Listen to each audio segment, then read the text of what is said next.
Amigos, muy buenas noches. Soy el padre José Luis Segura Barragán, que transmite desde Apatzingán.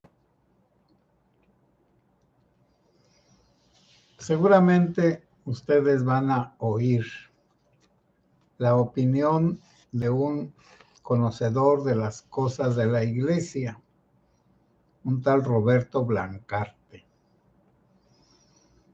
Lo estuve escuchando en la hora de opinar. Y dijo que el Papa Francisco era confuso. Eso es lo que les van a decir. ¿Por qué? Porque según este gran conocedor de las cosas de la iglesia, Roberto Blancarte, el Papa como que tenía dos caras. No se animaba bien a defender lo novedoso, ahorita lo diré cuál es, y al mismo tiempo no se atrevía, según este señor Blancarte, a frenar a los problemas de la iglesia. Bueno, primero hay que estar dentro de la iglesia, aunque sea acá en la cola del mundo. Los que están fuera, además, no conocen y no saben de cómo está la iglesia realmente, no a bulto, sino en lo particular y muy particular. Bueno, diré lo que yo opino. Naturalmente, yo no soy especialista en nada, pero sí lo que vi con respecto al Papa Francisco de parte de los dirigentes de la iglesia y también de los obispos en general. Primero, el Papa Francisco fue electo o elegido, como ustedes gusten, porque después del Concilio Vaticano II, allá por 1966, un grupo de obispos jóvenes o de teólogos, bueno, obispos y teólogos, se reunieron en las catacumbas del Vaticano en algún lugar conveniente, celebraron una misa e hicieron la promesa de que pondrían en práctica en Latinoamérica lo que el concilio proponía, que eran muchas cosas nuevas. Y cada quien se fue a su país. Y luego ya cuando murió el Papa Juan Pablo II, bueno, lo iban a poner a él, a Bergoglio, pero él no quiso. Y luego, cuando ya en esta ocasión de que murió, pues, el Papa Ratzinger, lo eligieron porque, por un lado, ya estaba viejo. Bueno, ¿cuál es la situación de la iglesia para hace 12 o 13 años? Los jerarcas querían tapar el sol con un dedo. También diré que hay muchos católicos tontos que dicen que si se saben las cosas, los errores de los sacerdotes, de los obispos, de las religiosas y de la gente, entre comillas, piadosa, la gente va a perder la fe y se va a alejar de la iglesia. Están totalmente equivocados. Voy a poner el primer ejemplo. La pederastia. Desde Juan 23 ya había este problema, sobre todo en Irlanda, porque la iglesia ha tenido colegios católicos en Estados Unidos también y aquí también en México. Pero afortunadamente aquí en México la mayoría de los colegios católicos estaban dirigidos por religiosas. algunos por religiosos, pero acá, vamos a decir, en la periferia, por religiosas. Y las religiosas sí son severas o rigurosas, pero no pasa de ahí. Quizá le den una cachetada a un niño, antes pues ahora no se puede. O que nos aventaban el borrador, algunas religiosas que estaban traumadas y algunas otras cositas, pero muy leves. Eran faltas de respeto, pero no faltas a la moral. En cambio, en Irlanda y otros países eran faltas al respeto y faltas a la moral. ¿Y por qué se dio esto? Bueno, porque quisieron nuestros dirigentes ser como el avestruz, dicen pues, que el avestruz ante un peligro inminente y que no lo puede resolver, mete la cabeza en la arena y ya no viendo nada, pues ya se acabó el problema. No es cierto. Acá también en la iglesia hay unos católicos tontos que dicen que si se saben las cosas de la iglesia, van a perder la fe. Bueno, si creen en los hombres, que la pierdan. Si creen en Jesucristo, que la refuercen. Enseguida lo explico. Y a los obispos se les fue diciendo desde 1950 y al Papa también, aquel que estaba antes, Pío XII, que había un problema grave de pederastia o de inmoralidad en la iglesia. Era interno y era, vamos a decir, en lugares muy bien determinados. Pero el Papa Juan XXIII supo y lo que hizo fue mandar un decreto, me consta, yo lo he visto, donde decía que si un sacerdote cometía faltas a la moral, ya fuera con mujeres o con lo que fuera, que lo cambiaran de parroquia y que no se supiera. Bueno, si hay un mal y se oculta y no se cura, pues crece el mal, por supuesto. Bueno, y cuando creció el mal, después de que murió el Papa Juan XXIII, y que Pablo VI se hizo cargo de la iglesia, es decir, los dirigentes, como se entendía antes que era la iglesia y se entiende ahora también, los dirigentes estaban divididos. Unos querían el conservadurismo y otros querían la total renovación de la iglesia. La iglesia es la única institución que se ha renovado radicalmente y sobre todo en ese Concilio Vaticano II. Bueno, ¿cómo en qué?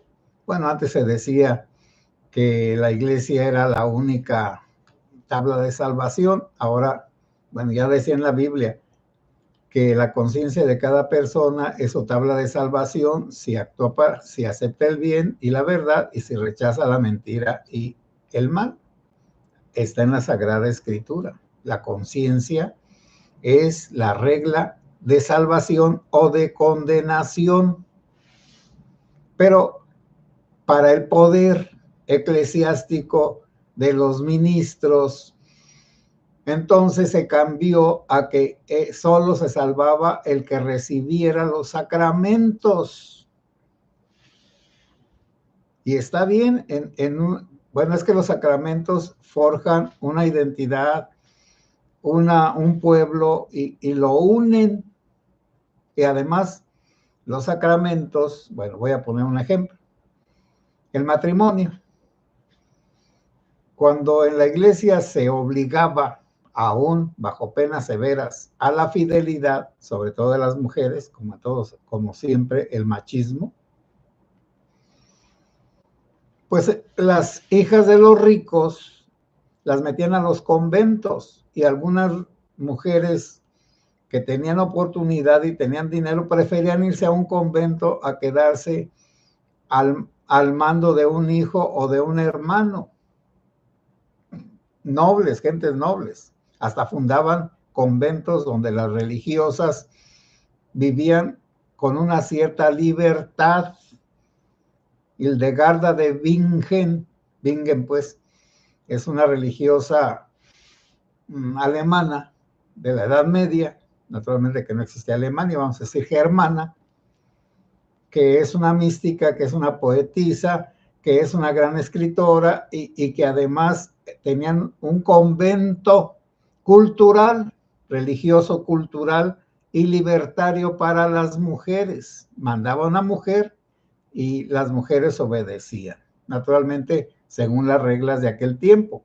Primero la nobleza, luego los comerciantes y al final el pueblo que no tiene nada. Tampoco no seamos idealistas, no somos iguales en la iglesia. Los ricos son mejor atendidos que los pobres y es natural. A los ricos se les puede sacar algo y a los pobres hay que darles. Y si alguien no tiene un buen corazón, pues prefiere que los ricos le den y que no le quiten los pobres. Ay, padre, sí, ay, hijo, así es la vida. La vida no es color de rosa, la vida es terrible. Bueno, pues entonces a Pablo VI le tocó la renovación y se llevó una gran decepción. Él mismo dijo que por las ventanas de la iglesia había entrado el demonio. Sí, sí, es cierto. Pero ya estaba el demonio adentro, la pederastia y una formación que aislaba a las personas del mundo. Por eso los niños se iban desde pequeñitos a los seminarios y a los conventos, pero también eso era bueno en una época, cuando los conventos o los monasterios eran los lugares más protegidos y con mayores posibilidades de desarrollo para todos.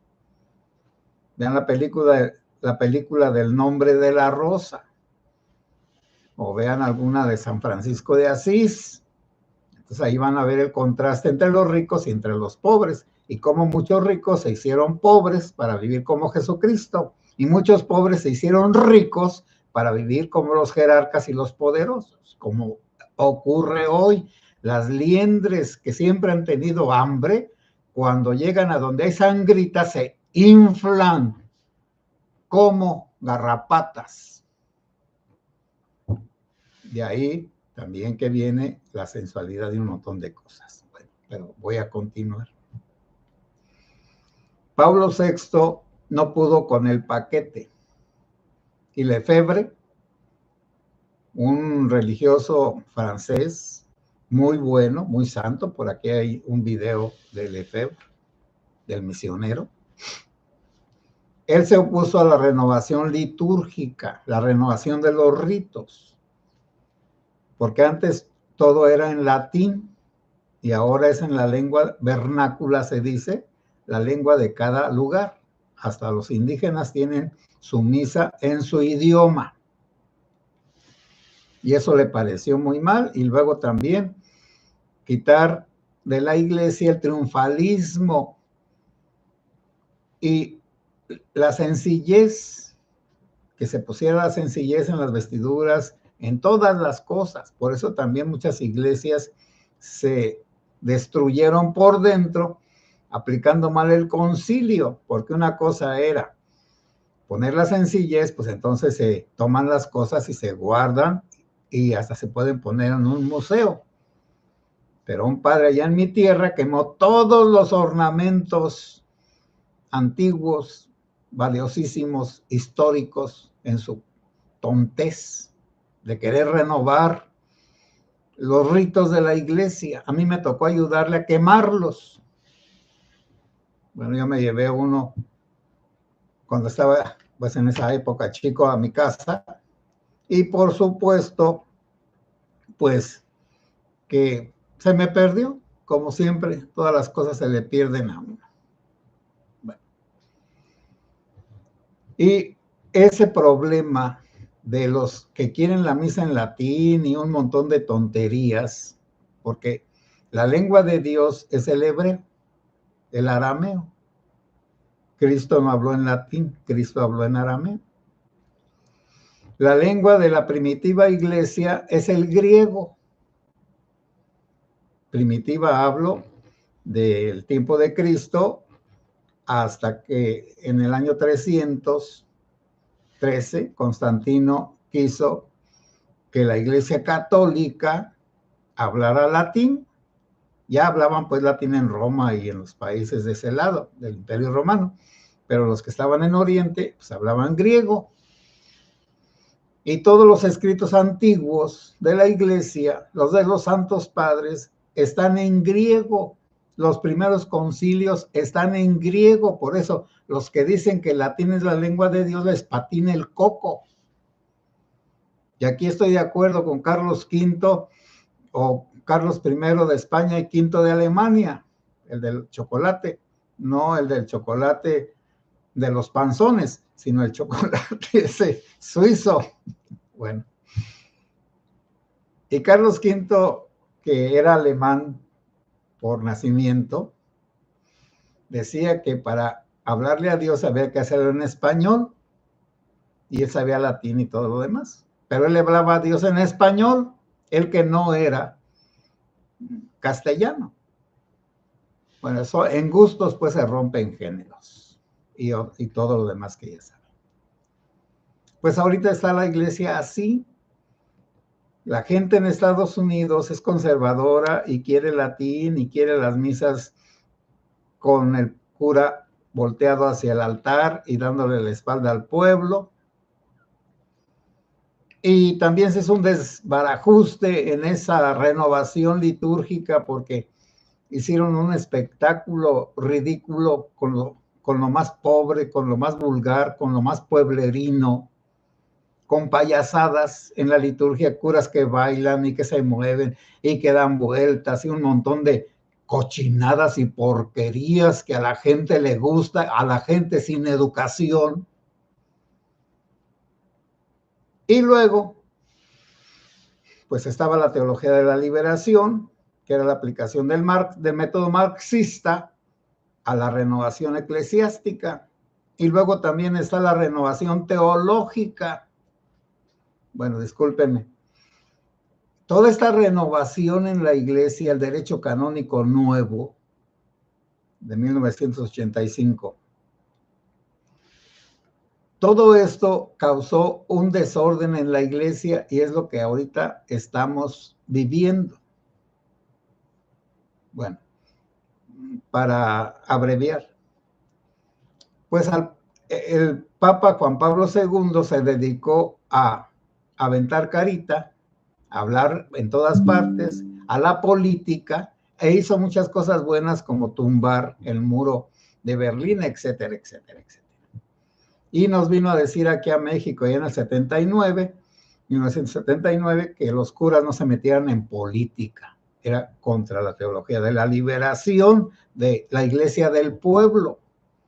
Y por eso regañó a Cardenal en Nicaragua, a un poeta, a un sacerdote pues poeta que apoyó al que ahora es el dictador.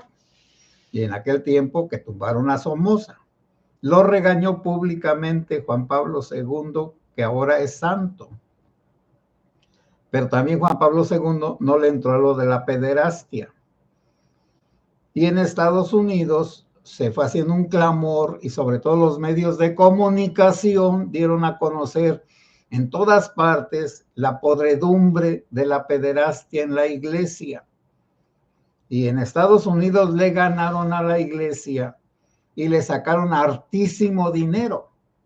¿Y qué fue lo que obligó a que los obispos de Estados Unidos y de retache nosotros pusieran un montón de reglas para que la institución no se hiciera cargo de los errores de cada individuo dentro de la iglesia?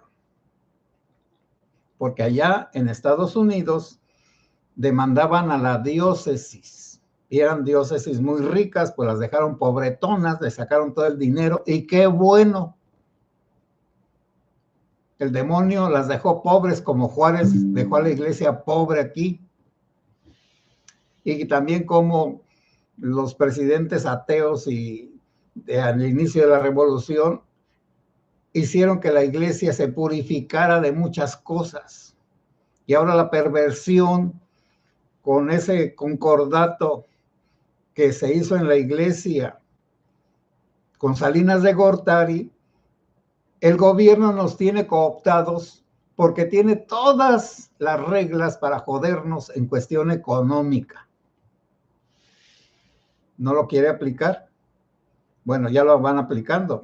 La susodicha, la que ahora tiene cara de angelita, tumbó un templo allá en la Ciudad de México con esas nuevas reglas que Salinas de Gortari y Juan Pablo II y los obispos de aquí estuvieron de acuerdo, pero como los obispos también bueno, no tienen la preparación suficiente jurídica, se dejan engañar. Y allá en la letra chiquita está donde nos pueden perjudicar. Así es.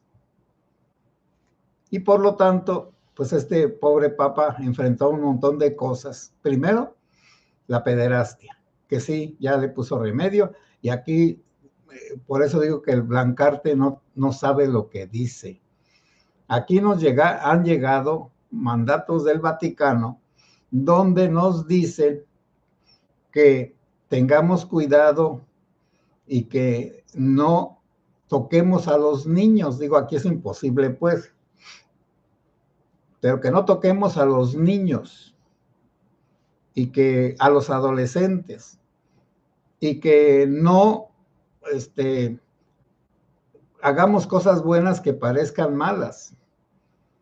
Y desde esa época de la acusación de sacerdotes de pederastia, pues luego se admiraban conmigo. Yo confesaba a los niños de la primera comunión afuera del templo, allí en una banca.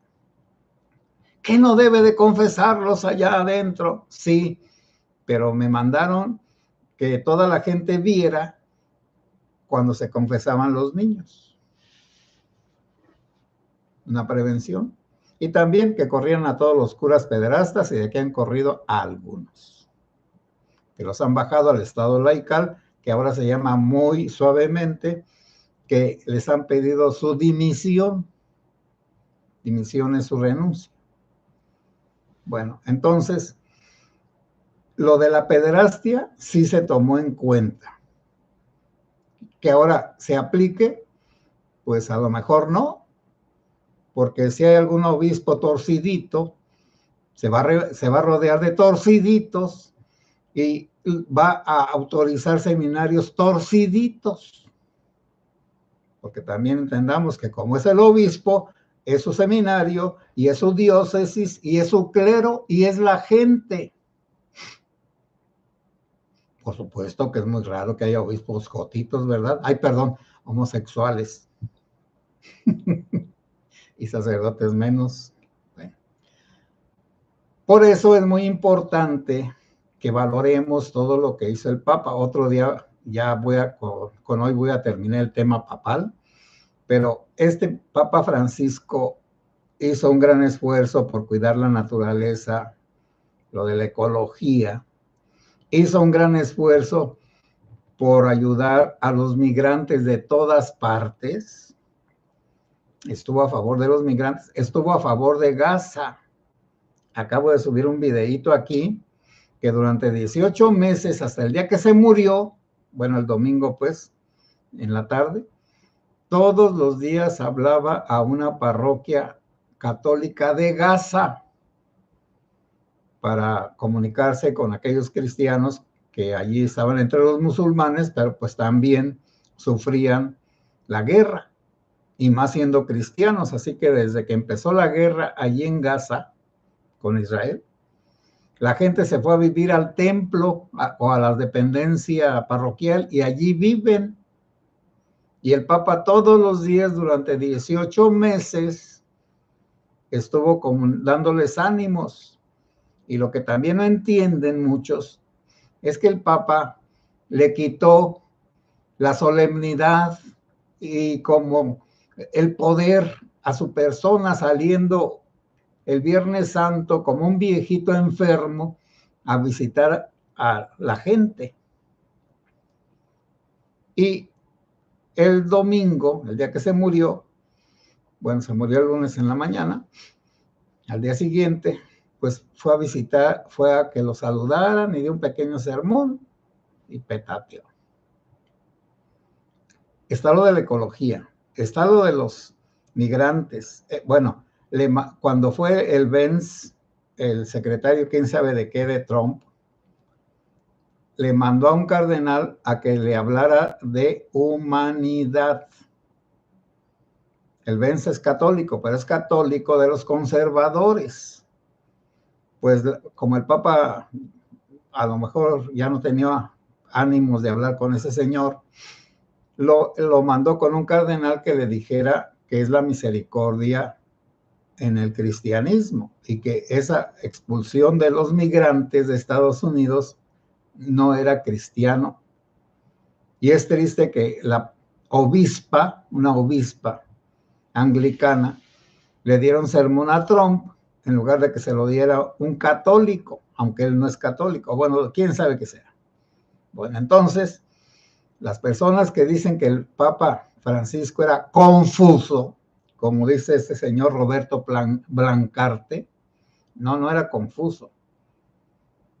No sé, pero una sola persona no puede componer el mundo, pero sí lo puede mejorar. Y ya les dije dos cosas por lo menos. La primera es la ecología, este mundo que nos estamos acabando y que no hay otro de este tipo de mundo. En segundo lugar, el estar con los necesitados, con los que no pueden defenderse de ninguna manera. Y también tomó lo de la pederastia, pero eso ya depende de cada obispo, porque como me dijo un señor cura, yo de entrometido, le dije, padre, esto no se puede hacer. Ah, sí, yo lo puedo hacer. El obispo nunca se va a dar cuenta. ¿Pero que tú no vas a ir a chismear? No, no voy a ir a chismear. Ah, bueno, pues yo puedo hacer lo que yo quiera. Ah, sí, es cierto. También los obispos dicen, yo puedo hacer lo que yo quiera. ¿Quién se me va a oponer? Bueno, no es así, pues. En la iglesia debe de haber un orden y un respeto, pero no un desorden y un caprichismo. Y ya diré otras cosas después. Discúlpenme ustedes si los he ofendido a los católicos, pero es mejor que se sepa la podredumbre de la iglesia para que se componga. En algunas épocas los laicos son los que han compuesto a la jerarquía. Ojalá que se dé una estudiadita de la historia de la iglesia, aunque sea mínima, y vean ustedes cómo los laicos, cuando reyes y todo eso, forzaron en ciertos momentos a los clérigos a portarse bien, pero ese es otro tema. Bueno, amigas y amigos, hoy me extendí de más, discúlpenme ustedes. Y sobre todo el tema. Ahora voy a comentar sus aportaciones. Malena Orduña, buenas noches, padre. Buenas noches. Carlos Arias, buenas noches, padre. Buenas noches. María Emilia González, buenas noches, padre. Igualmente, María Emilia. Emma G. Flores, buenas noches, padre. A todos, Dios los bendiga siempre. Muchas gracias, igualmente. Emma, para todos, bendiciones. Y dice, la vida es hermosa, pero su lado malo es terrible. Sí, así es. José Alejandro Cutulenc, buenas noches, saludos. Igualmente, José Alejandro. Alejandro Torres, buenas noches, padre. Buenas noches. Maritere, hola, padre. Buenas noches. Que Dios lo bendiga. Saludos también a la comunidad. Que Dios los bendiga a todos. Sí, que nos bendiga a todos. Gracias, Maritere. Maricruz, paz y bien. Padre José Luis, buenas noches. Los modernismos del anterior Papa no ayudó. Son juicios de nosotros. Nosotros damos juicios, es como, bueno, ya no voy a decir. Pero ¿quién verá más? ¿El que está en la cima o el que está al pie del cerro? Nosotros estamos al pie del cerro. Esos modernismos se van a hacer en la iglesia posteriormente. Yo no digo que estén bien. Por ejemplo, un modernismo ese que no ayudó. Lo obligaron al Papa, el clero de Italia, a que por lo menos en Italia permitiera que hubiera seminaristas gays. Él no quería. También aquí está un video de las 3 veces que el Papa habló sobre la homosexualidad. Lo pueden ver en este canalito y lo oirán de él mismo. Y entonces no es lo que dicen otros. Ahí está en ese videíto que está aquí en este canal, las 3 veces que el Papa Francisco dio su opinión sobre la homosexualidad. Bueno, Maritere, apenas me llegó la luz, no tiene internet, hoy ya van 4 veces que se va la luz y dura más de 1 hora. Ayer fue lo mismo y el domingo estuve 5 horas sin luz en Querétaro. Sí, es otra cosa que van a venir los apagones porque ya todo lo de la Comisión Federal de Electricidad está viejo, no lo han renovado y ya no da el ancho. Y así como en Cuba hay muchos apagones, pues aquí ya empezaron los apagones. Pero como todos estamos felices, pues ni modo. María Martínez, padre, ¿qué es el Concilio Vaticano II del que tanto se habla? ¿Puede hablar de él a grandes rasgos? Pues, mira, aquí está un libro que tiene lo que contiene el Concilio Vaticano II.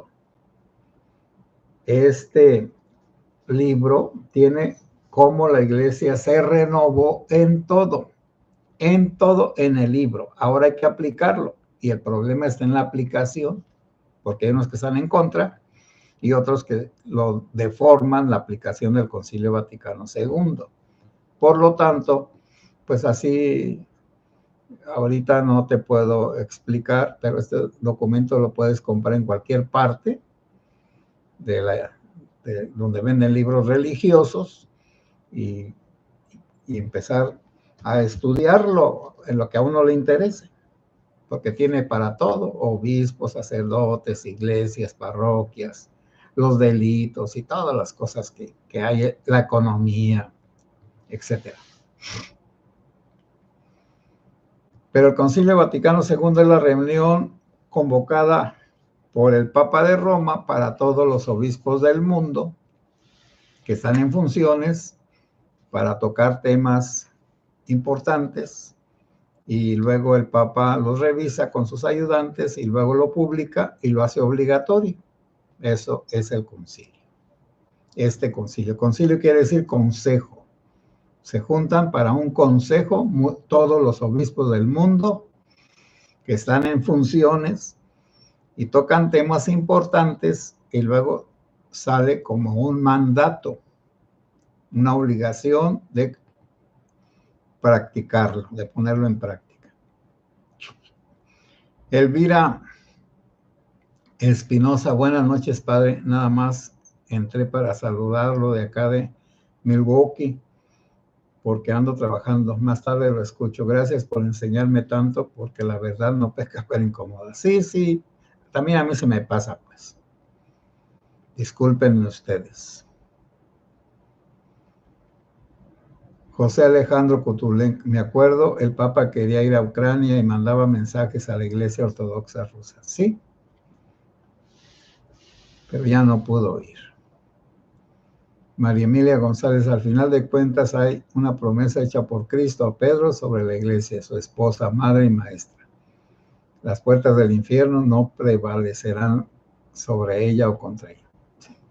Así es y por eso estamos aquí. José Ábalos, muy buenas noches. Bueno, Elvia Barroso, a los que gusten y puedan acompañarnos en oración a las 6 de la tarde, pues yo creo que ya mañana. Bueno, sí, lo que en toda la cristiandad se está haciendo es oraciones por el eterno descanso del Papa. Y luego el sábado creo que se va a hacer la misa de difuntos, vamos a decir como se usa acá, las exequias. Luego él mandó donde lo sepultaran y luego dentro de unos 20 días se convoca al cónclave donde se va a elegir al nuevo Papa. María Emilia González, Dios tiene el control de todo, es el Espíritu Santo quien escoge a los papas. Si no ha habido buenos, Dios lo permite para sacar bienes mayores, donde abunda el pecado, sobreabunda la gracia. Sí, María Emilia, yo no estoy, es decir, vamos a conocer la realidad, pero no vamos a depender nuestra fe de cómo se comporte aún un papa, un obispo, un sacerdote, una religiosa o una persona muy santa que de pronto se llena de demonios. No, nuestra fe está en Jesucristo y en su iglesia, que somos nosotros, todos. Maritere, padre, ¿sí se enteró de los 9 cuerpos que encontraron enterrados en Culiacán el día de hoy? Y dicen en Palacio que no son desaparecidos. Bueno, en Palacio que digan lo que quieran. Lo que uno ve no se pregunta. Son 9 cuerpos de personas que mataron y enterraron ocultamente. Ya, pues si son desaparecidos, pues porque los mataron y los enterraron y no se sabe quiénes son. Pero también yo ya les digo que ¿para qué ven noticias y oyen a la botoxa ahora? ¿Para qué? Dice puras mentiras. Bueno, a lo mejor les gustan las mentiras. ¿Está bien? Maricruz, padre José Luis excomulgó muchos sacerdotes que lo criticaban al Papa. Pues sí. Bueno, es que el Papa como Papa se portó muy bien. Y como lo vieron bueno, disculpa Maricruz, creyeron que era débil y tonto. Y más acá de Latinoamérica, que los europeos nos tienen por pendejetes. Y es cierto, acá no se inventa nada. Acá se aplica mal lo que de Roma viene. Bueno, discúlpame. No hay una sola idea original en el clero católico mexicano, ni en la pontificia, ni en la filosofía, ni en nada. Todo lo que se estudia aquí en México lo inventaron en otra parte. Sí, este libro lo inventaron en Roma. Este diccionario Larousse, su mismo nombre lo dice, es de una persona francesa. Etcétera, etcétera, etcétera. Aquí está un librito que voy a empezar a leer, que lo leí hace mucho, El Calano Arte de Leer. Bueno, pues la literatura que está aquí es de todas partes, ahora sí de México. Aquí están clásicos de la literatura. Sí. Y además, ¿por qué tenemos que ser originales? ¿Cuál es la necesidad de ser originales? Y si el Papa los excomulgó, pues es porque los pudo excomulgar. ¿O cuál es el problema? ¿Que los haya excomulgado? Pues los pudo excomulgar. Me van a decir, padre, pero eso es muy duro. Sí. Bueno, a lo mejor a ustedes les gustaría una iglesia cachonda, una iglesia de pura misericordia, una iglesia que trataran a todos con algodones, una iglesia que fuera con pinche o que estuviera solapando a los pecadores que dañan a los demás. Cuando el Papa interviene, cualquier autoridad lo hace porque el que está dañando a la iglesia no entiende que la está dañando. Y si lo entiende, pues entonces, ¿por qué se queda en la iglesia? Andrés González, saludos padre, hoy estuve platicando con un amigo italiano sobre el Papa. Él me dijo que el Papa Francisco fue con él tuvo mejor aprobación, que fue el Papa que tuvo mejor aprobación del pueblo italiano, mejor que los 3 pasados, lo que estoy diciendo, que no hay que juzgar desde afuera, los italianos lo trataron y lo conocieron. Hermelinda López, saludos padre y amigos, saludos desde San Miguel de Allende, Guanajuato. Hermelinda López, buenas noches. María del Real, buenas noches a todos. Estamos por pedimento de nuestras diócesis, un novenario de misas. Comenzaron hoy sin contar el sábado y domingo. Sí, se puede hacer ese novenario y todo lo demás. Pero también, repito, no nos dejemos engañar por los que juzgan mal al Papa Francisco, que ha sido uno de los mejores de los últimos tiempos. Y no les puedo ya decir más porque es imposible. Miren, no nos chairicemos. ¿Cómo son los chairos? Los chairos son los que condenan a algo por lo que dicen otros. Bueno, los mentirosos del palacio. No nos volvamos chairos en la iglesia. No juzguemos por lo que otros dicen, sobre todo los enemigos de la iglesia. Entiéndanme, por favor.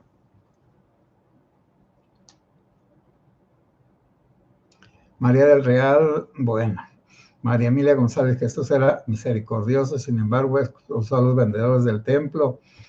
Y de muy, bueno, y también le dijo a Judas, más te valdría no haber nacido. Y le dijo a la higuera, sécate. Y les dijo a los demonios, sáquense, váyanse entre los puercos.